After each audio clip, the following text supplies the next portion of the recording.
Hello guys, it's Cheyenne here again, and this is CS 101 session 2, and today I'm going to be going over the C++ language and trying to give a basic understanding, trying to give you a basic understanding of variables, of conditionals, loops, and functions, and perhaps even pointers, but not in a very deep sense. So without further ado, let's just fire up our IDE, dev C++, and start writing a program.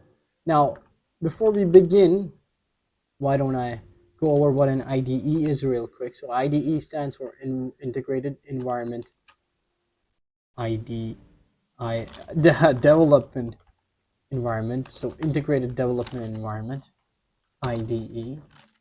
And an IDE, you require an IDE to write your program and run it and debug it all in a single place.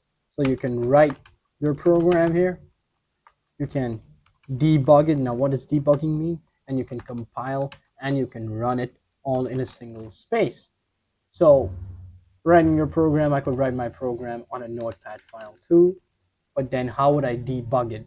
Debug means bugs, mean in computer terms errors, right? And you can have syntax errors, that is errors in the language you ever in. For example, if you're not following the rules, and we'll go over some of the rules of C++. So there can be syntax errors, or there can be logic errors, that your method for solving the problem was wrong, that you were solving some other problem, and you probably did not follow the 4 paradigms of programming, which I discussed in my last video in CS 101 #1 of abstraction, decomposition, pattern recognition, and your good old algorithmic steps. Because if you did follow them, you probably wouldn't have landed with logic errors, as especially decomposition and abstraction really help us make perfect solutions. Anyhow, debugging means to remove said errors, and you can debug using features in the IDE itself. For example, if I run the program right now, and I'll show you how to run it on the dev C++, there you go. On the bottom screen here, you can clearly see it throws up errors, which it won't if you just compile and run somewhere else. And you can also add breakpoints. Breakpoints are simply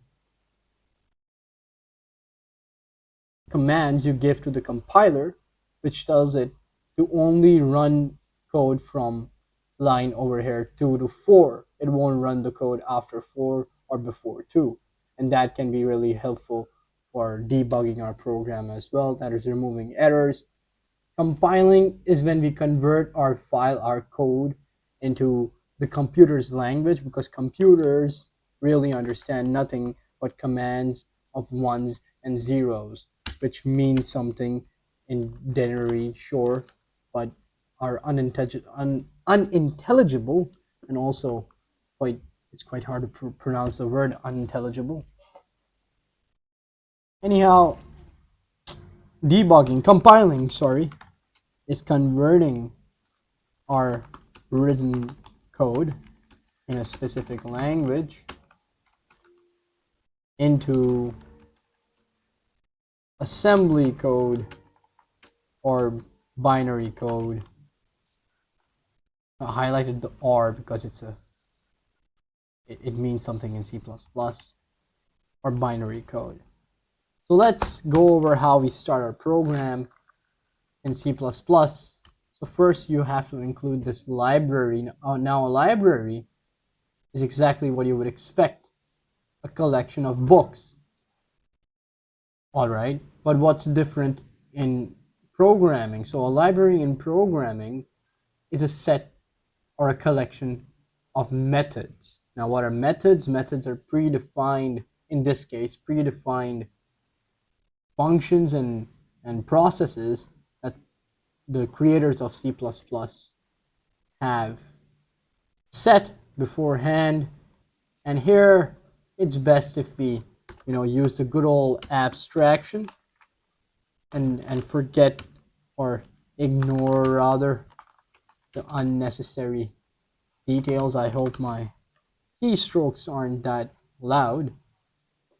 And it's simply, abstractly looking at what this means is we are allowed to use many functions and many tasks. We're allowed to do many tasks without actually telling the computer how to do them ourselves. And some things will be done through those predefined tasks and predefined methods, which the great creators of C++ have already done for us. This using namespace std just means that many times in code we have to use some functions like cout, which means print to screen. Let's say I'm trying to print my name, but it won't work, and I have to say std that with 2 colons. But if I use this term here using namespace std, we can simply ignore that. So how do we start our program? You have to create a function first, int main. Once you have made that function, I'll talk about functions later on, but once you have made this simple function, this function is important for every single program you have. And why it's important is that when you run it, when you compile and run, so when the program is converted into ones and zeros, and then your computer, Windows, my PC for example, it actually runs the program and then shows it on screen or on command prompt or whatever. When it does that, it calls only the main file. And if we have some global variables, global, it's a weird term, and it's something to think about later on. It really shouldn't be in CS 101, I guess. Never really had it in a CS 101 class. But a global variable is something that many functions, if we had another function here, and I will go over functions later on again, many functions could access. So what it does is that it stores, it keeps a space in the CPU separate for itself, and the main can access that. But what runs actually, and the function that is called, is main. Nothing else is called. Everything else may be stored in memory, but it will not be called to be executed unless it is called upon by main. So let's declare a simple variable here, a variable of type int age, and add a semicolon. So here we have declared a variable age. Now what does this actually do? It allocates memory, 4 bits or 8 bits. I'm not sure what my computer here has set for an int value. So int basically means either 4 bits or 8 bits, which means it stores these many for a variable that I have set. So age is a variable. Ages, if I can, try and explain, this is really CS 101 and I might be getting slightly ahead of myself. So let's say we have a box here. It's a weird box, but a box is a box, right? And I'm calling this box age. That is some terrible handwriting. I really need to make this pen thicker or bigger. I don't know which one is age, right? I'm calling this box age. So this box over here, this is what I call a variable. And each variable has a value, right? And let's give it a value. I am 20 years old at the moment, right? And this here is the value. So a variable is really a container. Value. So a variable is just a container. Variable is a container. That's the best way I can think about it. It's a container that stores a value. And in our case, that value is age.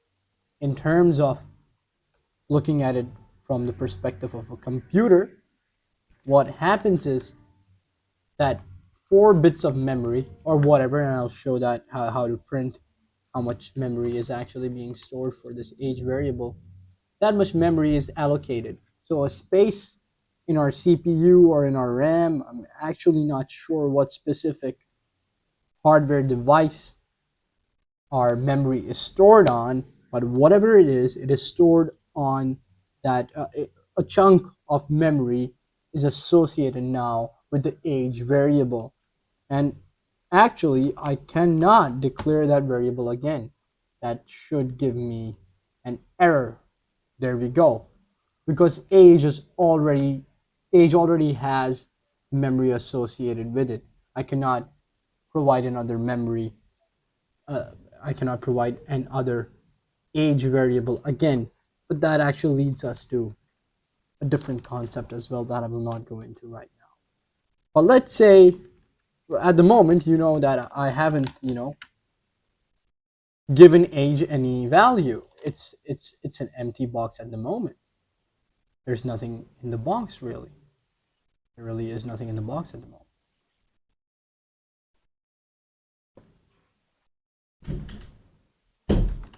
So if I print age, what will happen?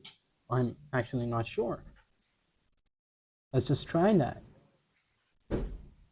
It prints a 0. Well, you would expect that it would print a 0 because you haven't given it any value, so it has a 0. All right, that's great. On some computers, it actually prints a completely random number because that might have been the case when we did not allocate memory, right? Or the part of memory that was allocated. So let's say we have this is our CPU, or let's just call it memory at the moment, and it has multiple boxes, many small chunks, and this chunk had the value 1110, and this is a denary number, not a binary one.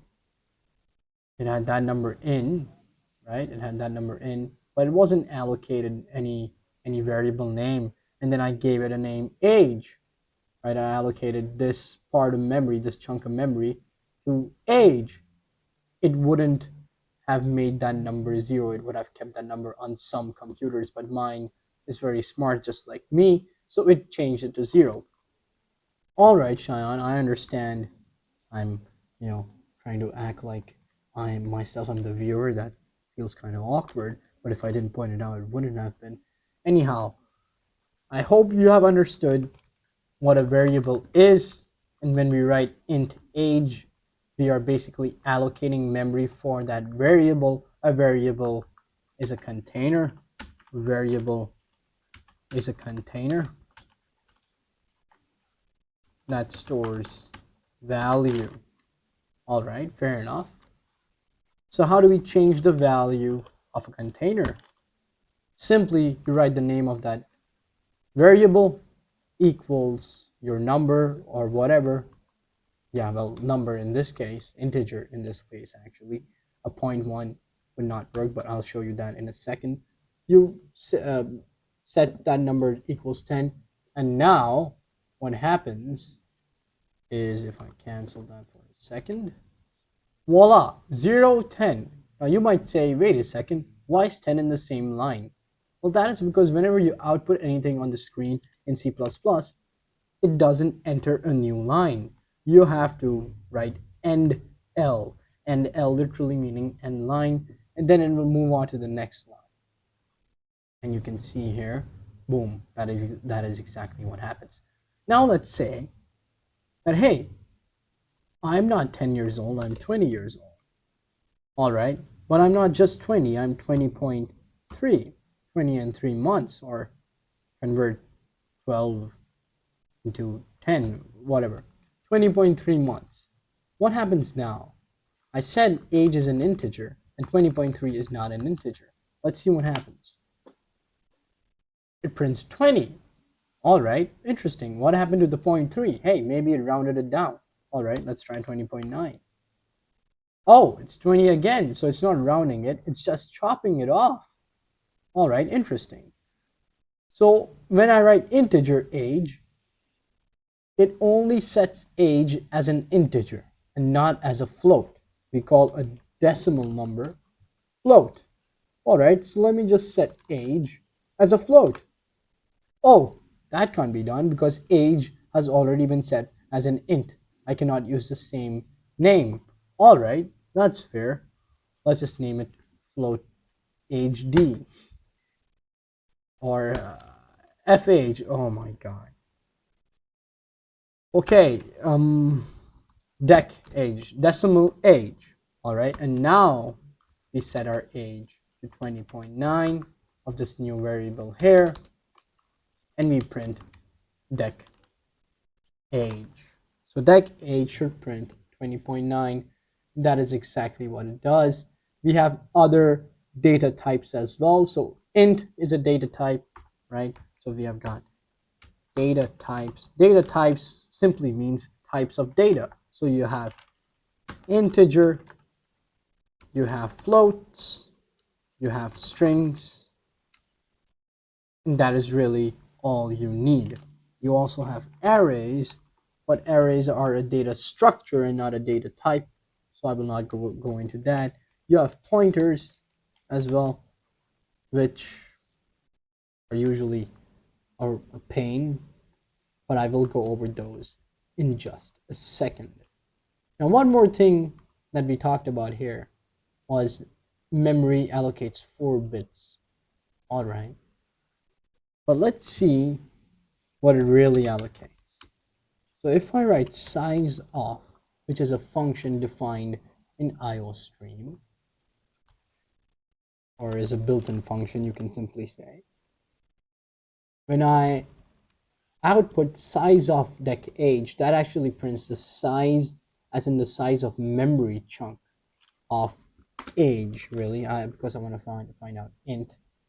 And that prints out 0, whoa, 4, because hey, I did not endl here. That prints out 4.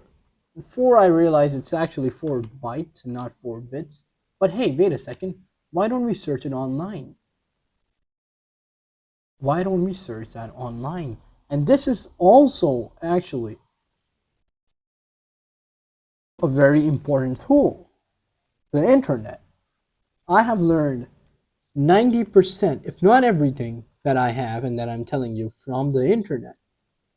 You yourself are obviously on YouTube watching this video and using the internet. So never hesitate to use the internet and other tools that pop up every single day. Even ChatGPT. Not a big proponent of using AI to do everything, as in for our student work. But it's alright once in a while, like most things. So size off, wait a second. What is the memory base for a variable for an integer in CPP? It's usually 4 bytes. Oh, there you go. It's not bits, but bytes. Well, I did correct that, so I guess I knew that beforehand. Anyways, at the moment, it says it's 4 bytes. Okay, but what if my number is bigger than 4 bytes? Well, let's see what happens if I write int age.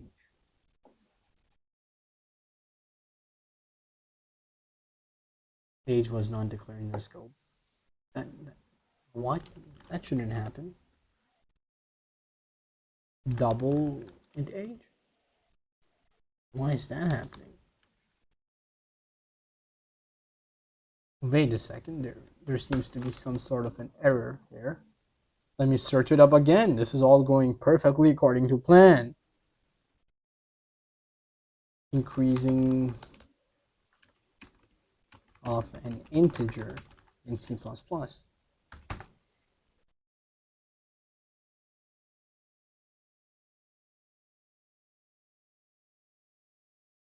This is the syntax though. Int to int. When I raise int to int, it basically increases the size. Aha! You're supposed to use long int. Yes. When we write long, so when you write long, what it does is increase the size from 4 bytes to more.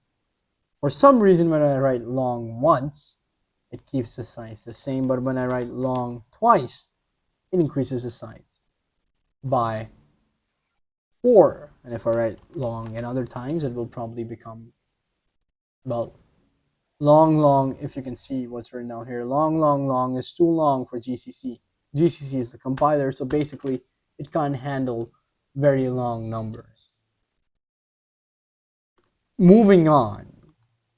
I hope you have understood now what variables are, how variables allocate memory, and variables are a container that store value, and that there are different data types. There are floats, there are integers, and there are strings and pointers, both of which we have not discussed right now. And now I will actually skip strings and pointers for a second. We'll come to pointers later on, and go directly for conditionals. Go directly for conditionals. So let's say we have a number x that equals 5. You can, by the way, assign any number a value over here. And we simply make a condition. If x is less than 5, print x is less than 5. All right, let's see what happens. Nothing. It does not print anything. All right, fair enough. So let's say if that is not the case, if x is not less than 5, then print x is not less than 5. In our case, x is actually exactly equals 5, so it will not be less than 5. Let's just increase it to, 9. So if x is 9, is 9 less than 5? If that answer is yes, then this condition will run. Whatever is inside here will run. And if the answer is no to this question here, then this code here will run. So make your guess which code will run in this case. And I'm sure you would have guessed it right. X is not less than 5. We know that because x is 9. All right. So that clears out what conditional statements are. If and else's. All right. But what if I want to add more conditional statements? So we have a yes and a no. But what if we also have yes, but what if something else? What if x is 9? Then what do I do? Because there are more than 2 possibilities in this case. So there are more than 2 possibilities. And you might end up finding situations where there are more than 20 possibilities. So what do you do in that case? Well, what you can simply do is write an else if statement. So if x is less than 5, print x is less than 5, else print x is not less than 5. But what if x, we want to see if x is equal to a specific number, which is 9. So in this case, we would simply end up printing that x is equal to 9 because we have set x to 9. And as you can see, x is equal to 9 is printed out. All right, that's pretty cool. But if we're already setting x to a number and we already know what the outcome is, what's the point? Well, the point was just to demonstrate how we can use conditionals. And now, and where it's really relevant, is taking input, is taking user input.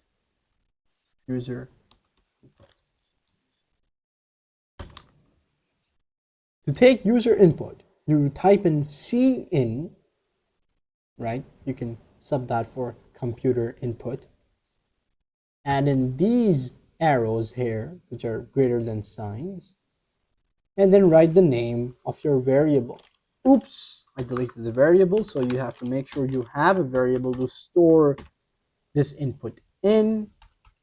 And now when I press enter, you can see the cursor is blinking. That means it is asking for a user input. And let's enter in number 15.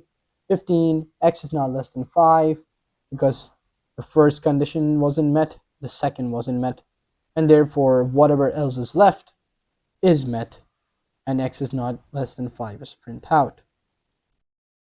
Fair enough.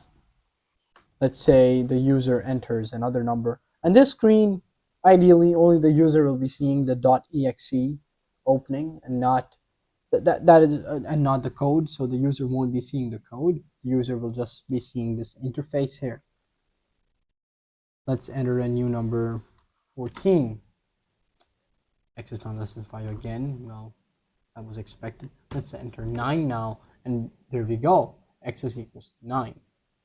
So now we have gone over variables, data types, leaving out strings and pointers very importantly, user input, computer output, and some general ideas surrounding C++ itself. The next thing that I would like to cover are pointers, rather briefly, strings, both briefly actually. So let's say again we have our variable x, and let me go back to my diagram and just let me choose, better tool, remove that tool there, add another pen. Drawboard PDF, by the way, guys, amazing tool. It's absolutely free. There is an upgrade option that is great, but I do not have that, and it works perfectly without it too. If you have the money, sure, get the updated version. I am, well, not making any money, not that I'm broke, but in a sense I'm not making money, so I am broke. Anyways, we have our variable x. What was a variable? A container. So this variable named x has at the moment no value, so let's set a value for it. Let's set 10, or 10 is an overused number. Let's set 11 as its value. 11 as its value, fair enough. And this is somewhere in memory.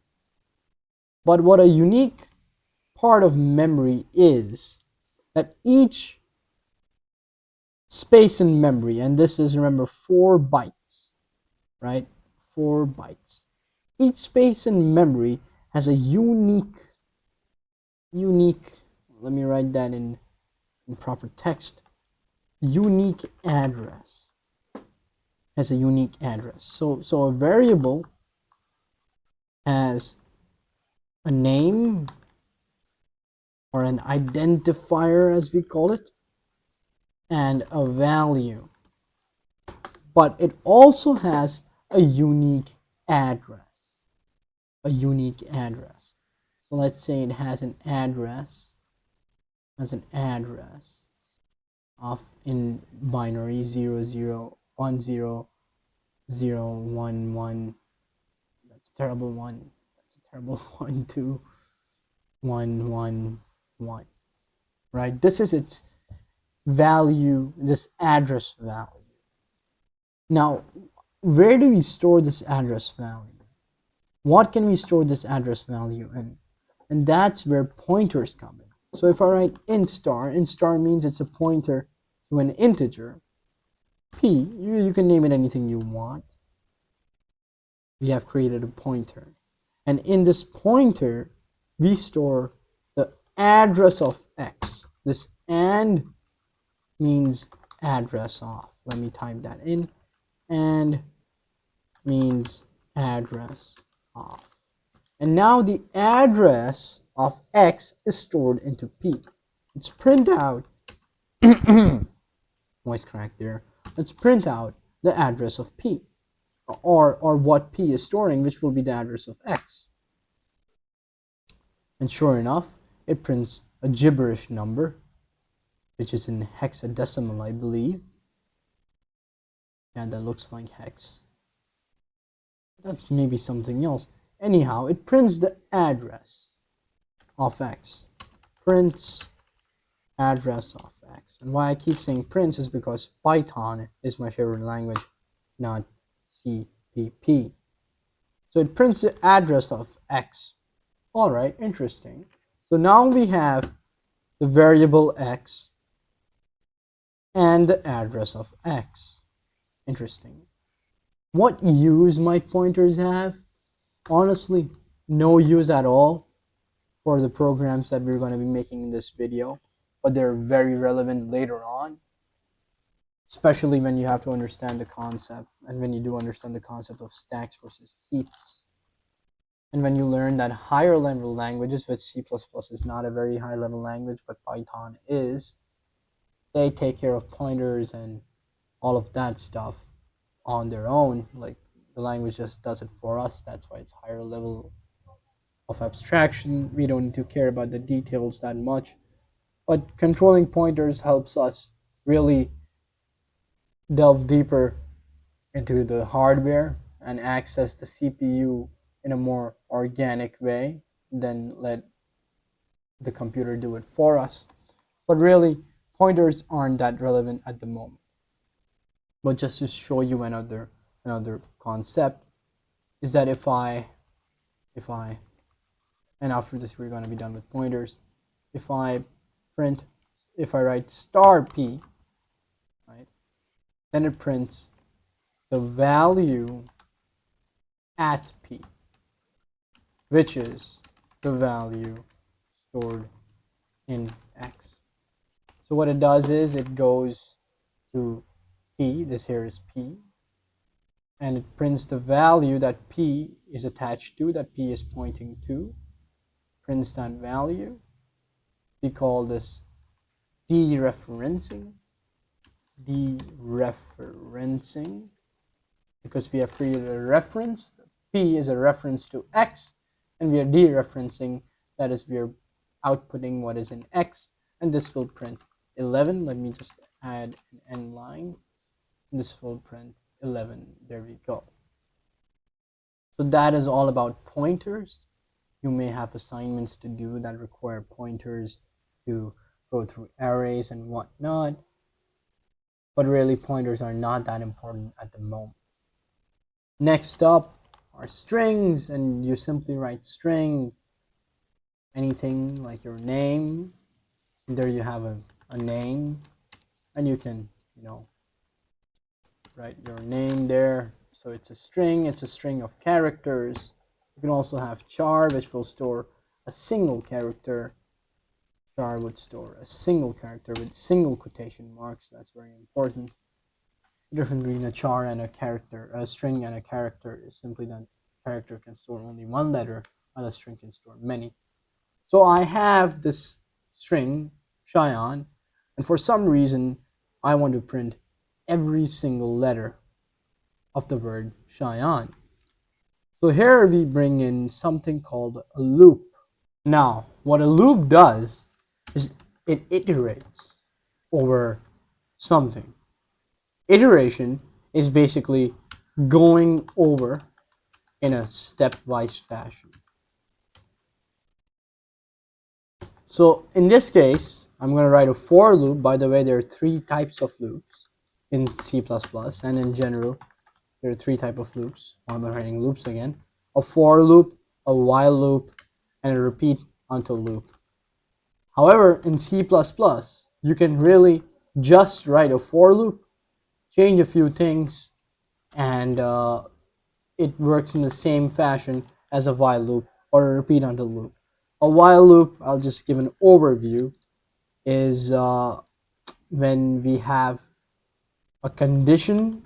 It's a condition control loop, and the condition is checked before any iteration occurs. This will probably not make much sense right now, and I'm not really going to go into the different type of loops. You can just play around with the for loop and understand these terms on your own, or maybe try implementing a while or repeat on the loop with the specific syntax. For example, you write while, and then you write your condition here, whatever that is, like an if statement.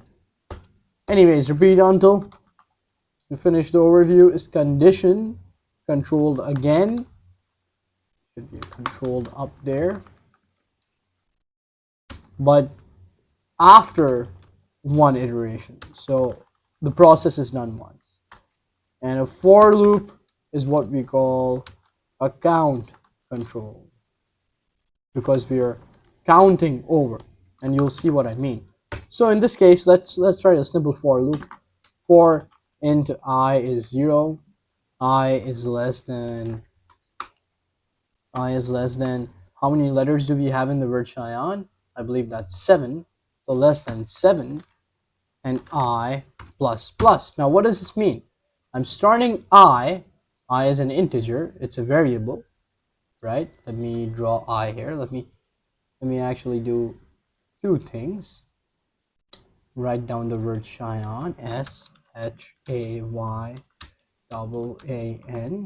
the word Cheyenne, the name Cheyenne, I guess that's the same thing. And let me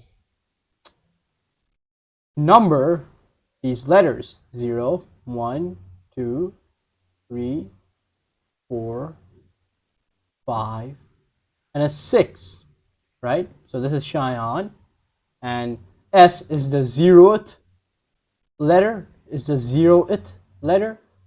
In programming, we start with 0. That's how we start our indexing. These giving something numbers like this is called indexing.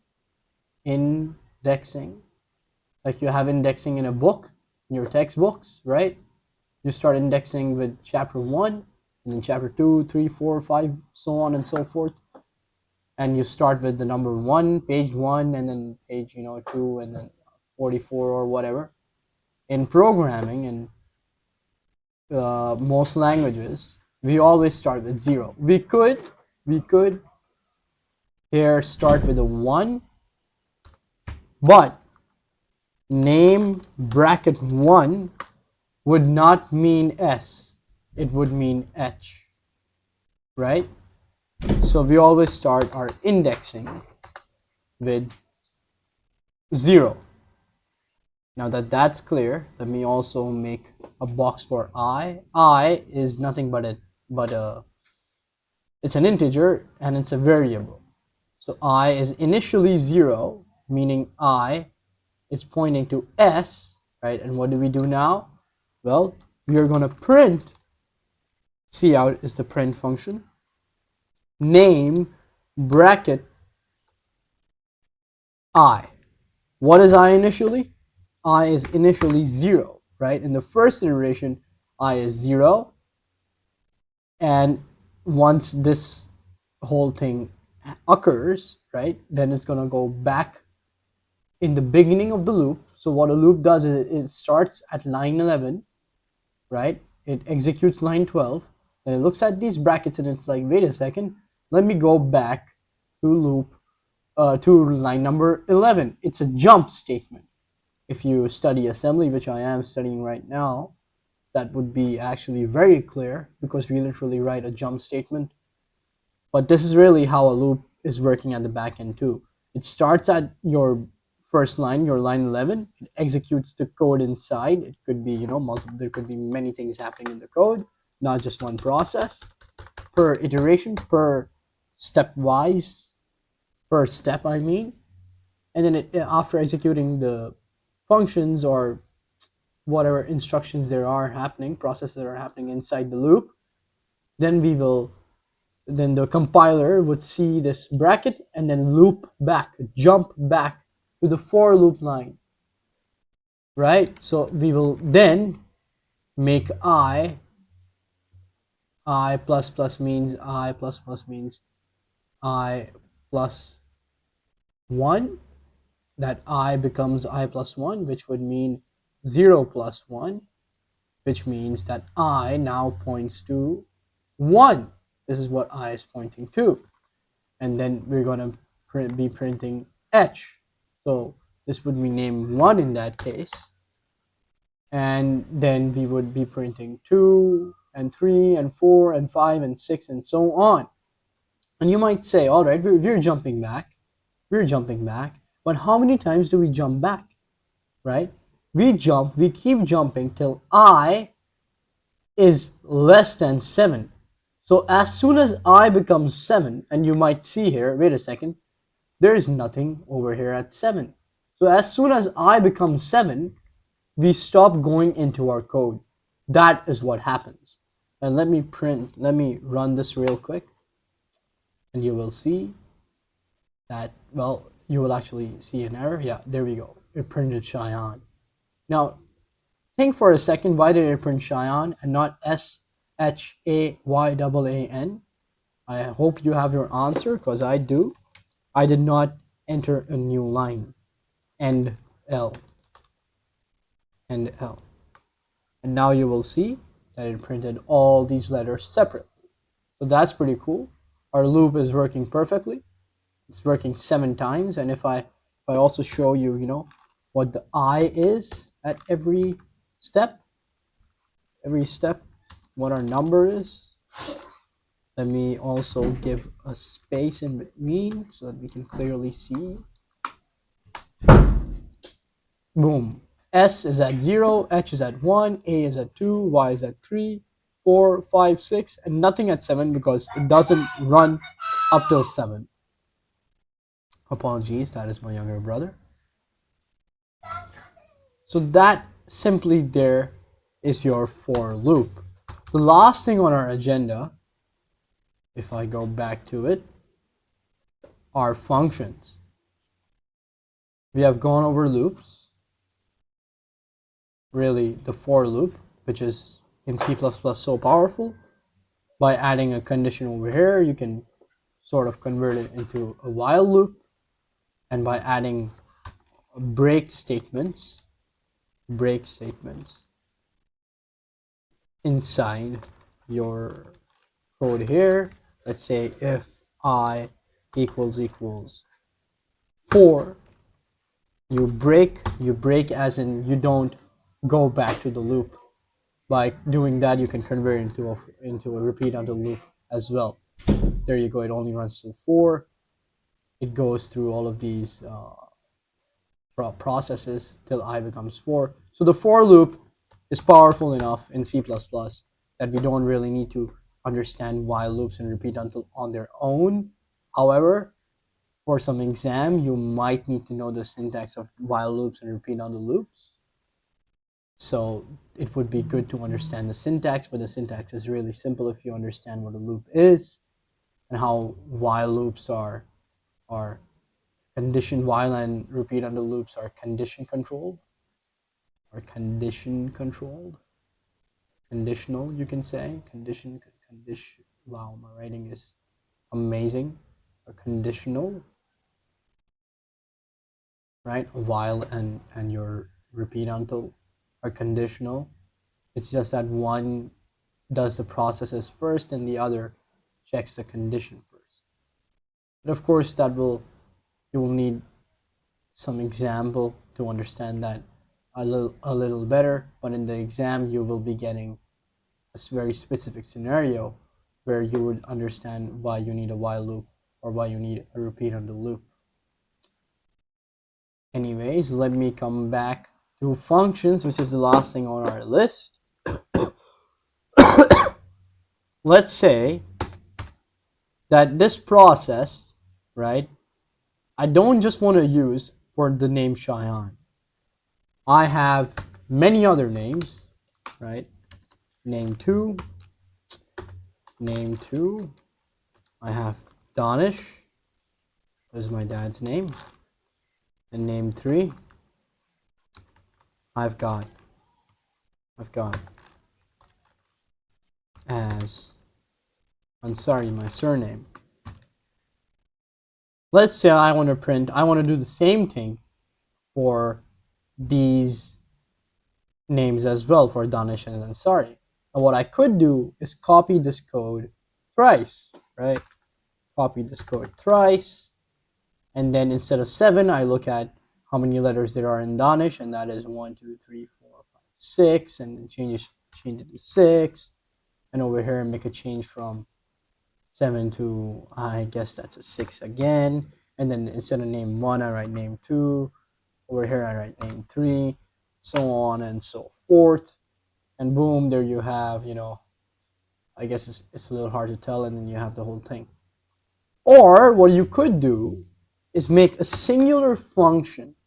This is a process, right? It's a process that's happening again. The only thing that's different, if you can note, is the I over here, the condition we have, and the name of the string, right? Those are the only two things that are different. So what we can do is create something called a function that simplifies our processes. Let me make sure I copy that. So how you will write a function is we will first write the return type. So what a function does is it completes a set of processes,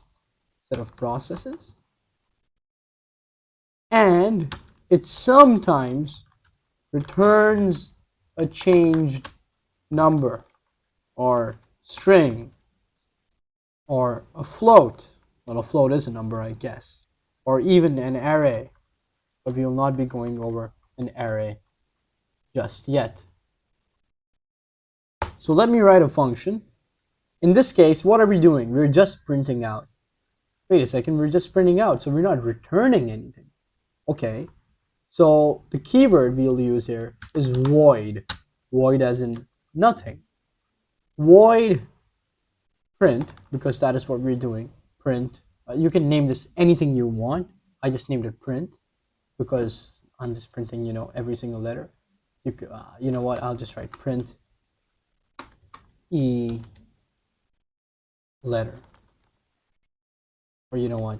Every letter. No. So, what do I give this function? What should the function know? Well, it needs a name, right? All right, so it needs a name of type string, sure, and it needs the number of letters. So number of letters. All right. Now I'm just going to copy this whole loop because we've already written that over here.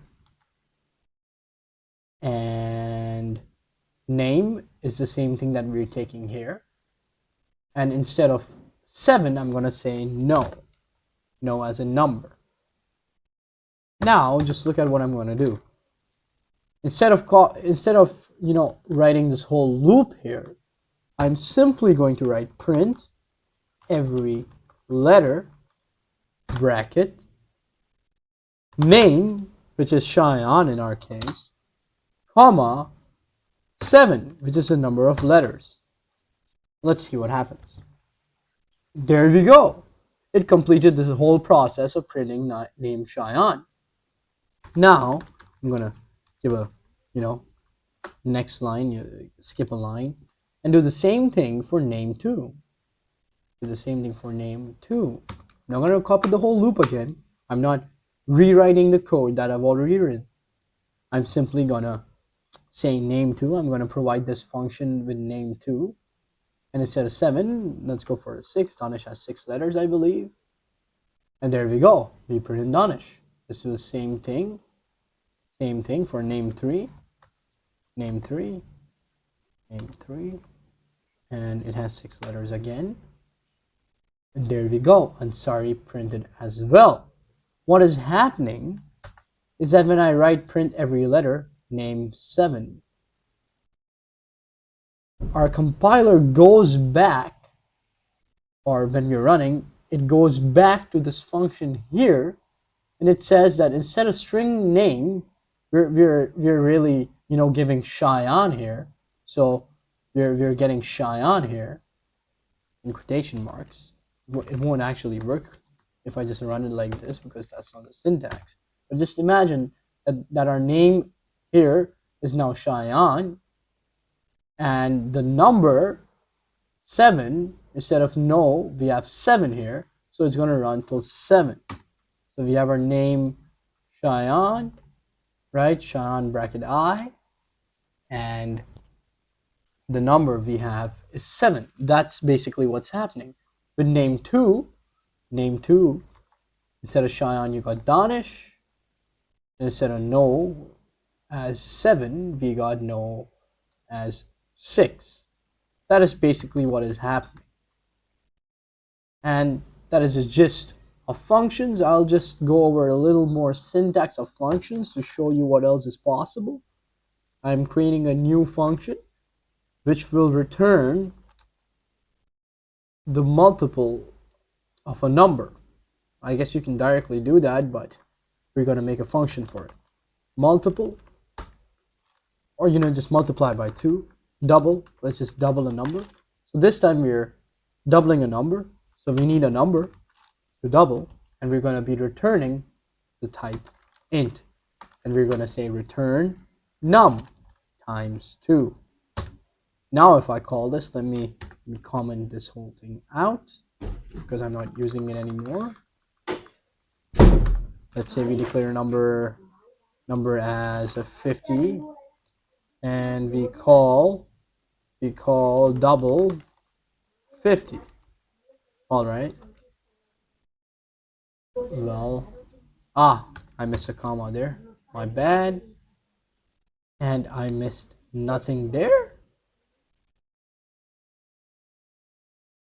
Expected unqualified ID. There is a bracket missing. Where is a bracket missing? Why is there a bracket missing? Let me. There is something wrong. Wait a second. What's wrong? Int double int num error expected bracket. By the way, it's a very good habit to try and understand your errors. Your compiler, whatever you're using, Visual Studio, Visual Code, always gives error messages, and it's always amazing to try and understand them. I'm kind of struggling here. It doesn't make sense why there is. I guess double was some sort of a keyword. Oh my god. Yes, double is a keyword. Double, you use double instead of float as well. Double is a keyword. Wow. Double is a data type, and that's why it wasn't working. They say multiple, multiply. There we go. So we fixed the function name, and now it's going to work perfectly. And there we go. But here's the problem. I didn't store anything when I did multiply 50. So what multiply 50 does is it returns a number. It returns it, but it's lost if I don't save it. Now it exists in n. Oh, but I didn't print it. So let's print our n. And sure, it will be 100. There you go. That's 100. And now we have gone over our variables, our conditions, our loops, conditionals, if statements and else statements, your pointers as well, and functions too. There is one thing that I'm going to add, and that really is not too different from a string, is an array. An array is a data structure.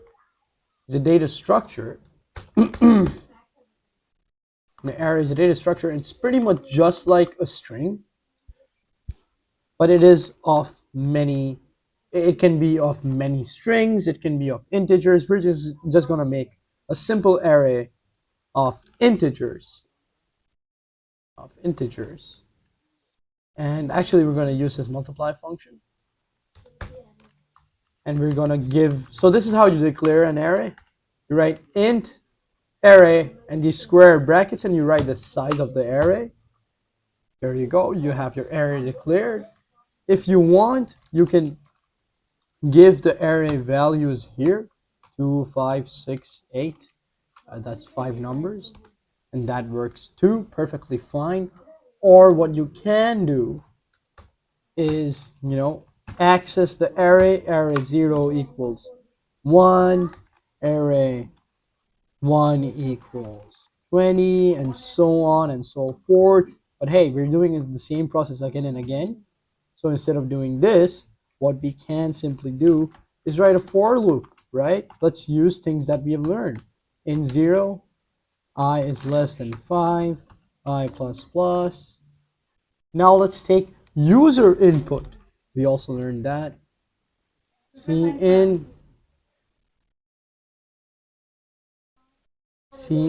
arri. And now we're going to be taking user input. 5, 21, 6, 78, and 6. And to make sure that our array is working, I will also print it out. Boom, reusing code. We're trying to work smart, not hard. And let's enter our numbers, 45, 65, 98. I see a problem already. 2, yeah, exactly. We didn't enter a new line anywhere. New line, by the way, you can also write a new line like this, /n/n means a new line. That's how the compiler understands it. And now let's enter our numbers, 45, 65, divided our 965, 47, agent 47, 66. You know what, why not 666? And there you go. We have printed our numbers. But hey, I said I'm going to, multiply them. So let's do that too. Multiply. Array I. Let's run this real quick. 12, 54, 6, 12 again, 0, 2. Why did I say 0, 2? And there you go. Double of every number has been printed. And with that, ladies and gentlemen, I conclude my CS 101 class. We have gone over these things and also arrays. Simple 1D arrays, might I add. There is something beyond that too. An array of arrays, 2D arrays. But here we have it, CS 101/2. There will be a hashtag 32 on functional programming. Sorry, on programming paradigms. Wow, we're making a P from a F. Programming. Yeah, I'm not going to type the whole thing. I mean, draw the whole thing out. Programming paradigms. I can write paradigms. And that is all. See you guys next time. Well, you're going to be seeing me, but you're not really seeing me. Anyways, goodbye. I hope you enjoyed and learned something. Goodbye. That was kind of abrupt.